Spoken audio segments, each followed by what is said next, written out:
Fin des cours pour Jean-Marc. Il est étudiant à l'université de Nanterre, près de Paris, et comme ses camarades, il rentre chez lui. Mais Jean-Marc vit dans un squat. Il n'est pas le seul dans cette situation.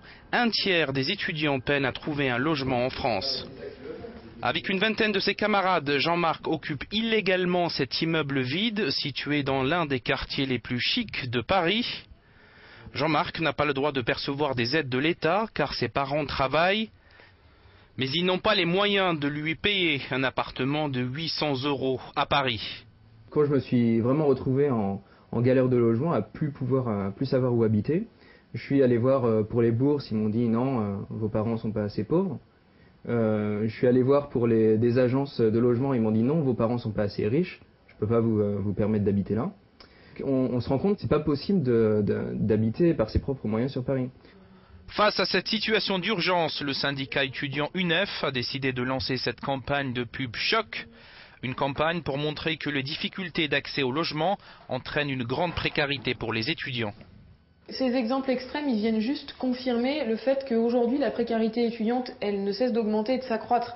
Et qu'elle donne lieu à des situations qui restent heureusement encore marginales, mais qui ne devraient même pas exister, et qui font qu'aujourd'hui, il y a 100 000 étudiants qui vivent sous le seuil de pauvreté. La ministre de l'Enseignement supérieur s'est vue remettre un rapport sur le logement étudiant, un rapport qui souligne le retard de la France. Le Centre national des œuvres universitaires et scolaires a pour vocation de faciliter la vie des étudiants. Mais voilà, en matière de logement, il ne fait que gérer la pénurie et demande plus de moyens à l'État.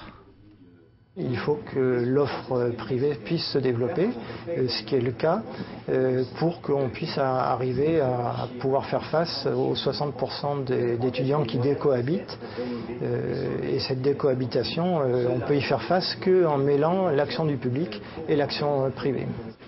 Une enveloppe de 620 millions d'euros devrait être débloquée sur 4 ans par le gouvernement.